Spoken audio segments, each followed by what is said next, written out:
ضلع پلوامہ کے ڈیلی پورا کی رہنے والی گلشن اختر نے ایک بوٹیک سے اپنا کاروبار شروع کیا۔ گلشن اختر کو بچپن سے ہی اپنا ایک بوٹیک کھولنے کا شوق تھا، لیکن پیسے کم ہونے کی وجہ سے انہوں نے اس کام کو پہل چھوٹے پیمانے پر شروع کیا۔ گلشن کے مطابق نیا کاروبار شروع کرنے کے دوران پریشانیاں آتی ہیں کیونکہ مارکیٹ میں کمپٹیشن بہت زیادہ ہے۔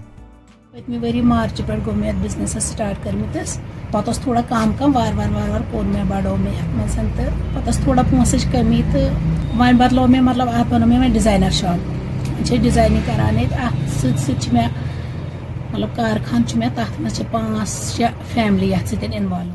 لڑکے تہ ات پہ لڑکہ وار اصل پہ بازرس من بزنس کران تت پہ لڑکی تہ کر گھرک سپورٹ رود مے سارے ہز فیملی ہند سپورٹ میں اصل، فادر سن سپورٹ میں بائن بہت تمام لڑکین خاطر مسیج یہ دان کہ کھوچن کہین یل برو پکو تیلے ہیکو قدم پکنائت برو کن، تیلے روزو کامیاب۔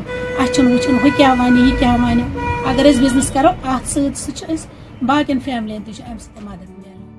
آپ کو بتا دیں کہ وادی کشمیر کی خواتین کارخانوں و دیگر آفیسز میں کام کرنے کے ساتھ ساتھ اب خود کا کاروبار شروع کر کے دیگر خواتین کو بھی روزگار کے بہتر مواقع فراہم کرا رہی ہیں۔ ETV بھارت کے لیے پلوامہ سے عادل مشتاق۔